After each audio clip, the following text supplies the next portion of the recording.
35 juta, Pak. Oh, 35. Ya. Yang tadi ada yang nawar 30 ya? Ya. 32 gimana? Monggo, monggo. Mau ya? Tapi cash kan ya? Cash Ya, aman ya. ada di sini.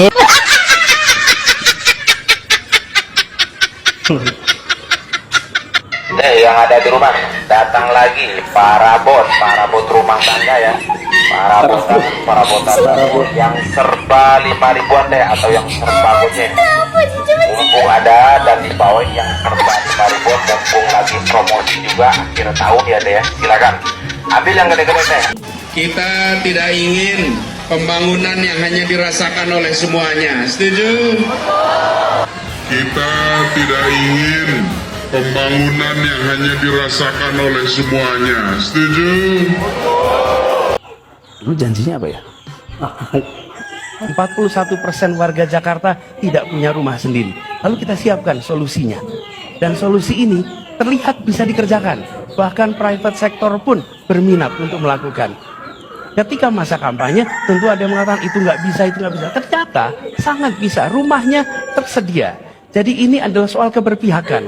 Begitu kita mengatakan kami akan berpihak pada mereka yang tidak punya rumah, yang penghasilannya kecil,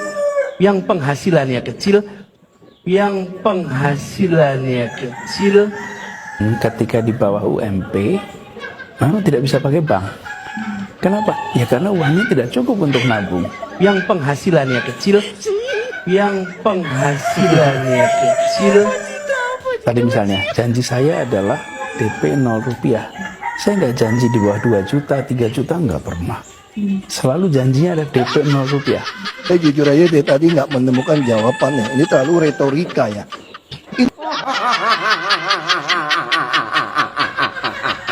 Oh, ini kemarin lagu berapa? Siapa dulu?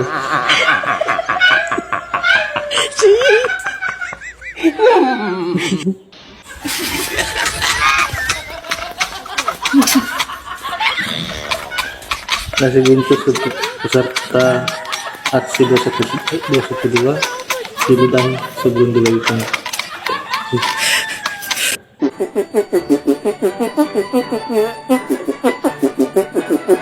Mondar-mandir cari tempat belajar cara parkir air.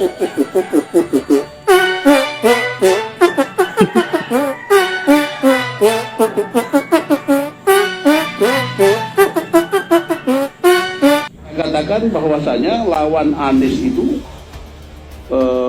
kalau masalah Ganjar Pranowo dan Prabowo itu tidak berat, itu enteng saja.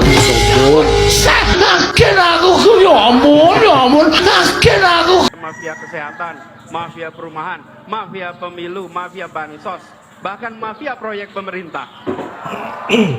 Menanggapi video yang baru saja lewat ya, itu videonya calon presiden atau bakal calon presiden di 2024 yang menurut pendukungnya dia adalah calon presiden yang sangat cerdas, intelektualitas, berintegritas, jujur, amanah. Itu menurut pendukungnya. Cuman kalau menurut saya tuh sebaliknya.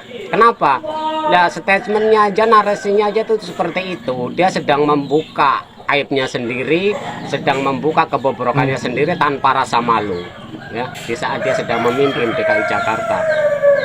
Dia bernarasi, jika Anda menjadi seorang presiden, maka dia akan membersihkan para mafia, mafia kesehatan, mafia tanah dan perumahan, mafia pemilu, mafia bansos, mafia proyek pemerintahan. Oke, akan saya jeluntrungkan satu persatu kepada Anda agar Anda itu bisa paham tentang bagaimana cara bernarasi calon presiden di 2024. Pertama, narasinya mafia kesehatan. Saat Anda sedang memimpin DKI Jakarta, berapa puskesmas yang Anda bangun? Cuma satu. Apakah tidak ada anggaran untuk bidang kesehatan? Tidak mungkin. Kedua, mafia tanah dan perumahan. Halo, warga Pelumpang. Semoga sehat selalu ya. Setelah pensiun jadi gubernur ya, semoga ada perubahan lah untuk kedepannya. Oke. Selanjutnya, Mafia pemilu, ini yang sangat membagongkan bagi saya ya. Walaupun saya orang desa cuman ya sedikit tahu lah melalui berita-berita media sosial ya. Mafia pemilu, bagaimana cara Anda merebut kedudukan menjadi seorang gubernur DKI Jakarta? Pemilu itu dibagi beberapa tingkatan, pemilu presiden, pemilu gubernur, pemilu bupati, dan terus ke bawah. Bagaimana cara Anda saat Anda mengikuti pemilu untuk gubernur DKI Jakarta?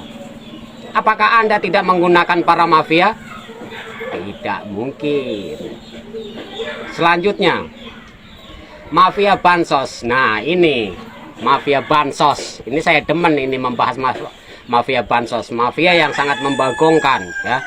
Mafia yang benar-benar membuat rakyat menderita saat itu. Di saat Indonesia sedang dilanda corona, khususnya untuk wilayah DKI Jakarta, dan di situ Anda masih menjadi seorang pemimpin gubernur DKI Jakarta, di mana DKI Jakarta sedang dilanda corona, warga DKI benar-benar membutuhkan bantuan sosial jenis pangan, justru Anda menimbun beras dengan ribuan ton dan dengan nilai triliunan. Apakah itu tidak boleh disebut dengan mafia bansos? Mungkin menurut pendukung Anda tidak, tapi bagi saya tetap adalah mafia bansos. Selanjutnya mafia proyek pemerintahan. Proyek pemerintah itu dibagi dari pusat sampai ke bawah. Ada proyek pusat, ada proyek provinsi, proyek daerah, dan sampai proyek RT RW. Ya, itu namanya proyek pemerintahan. Halo, kabarnya JIS bagaimana saat Anda masih memimpin DKI Jakarta? JIS yang tidak sesuai dengan standar FIFA. Ya. Selanjutnya, proyek pemerintah DKI Jakarta. Bagaimana kabar Formula E yang sampai sekarang tidak jelas jeluntrungannya? Saat KPK hendak menyelidik, saat KPK hendak mengusut, maka rame-rame pendukung Anda berteriak, Anda dijegal, Anda dijegal, Anda dijegal, agar Anda tidak bisa mengikuti pemilihan presiden di 2024. Apakah statement kamu itu, saya tidak boleh mengatakan kalau statement kamu atau narasi kamu itu sedang mempermalukan diri kamu sendiri? Pasti sedang mempermalukan diri kamu sendiri menurut pendapat saya. Salam dari orang desa. Salam dari orang desa. Nah, saya kira respect terhadap Bapak yang di video, di mana analisis terhadap pelaku politik yaitu Anies Baswedan dikupas tuntas.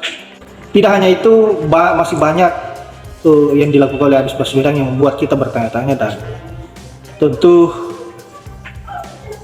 begitu heran dengan apa yang dilakukan, di mana Anies Baswedan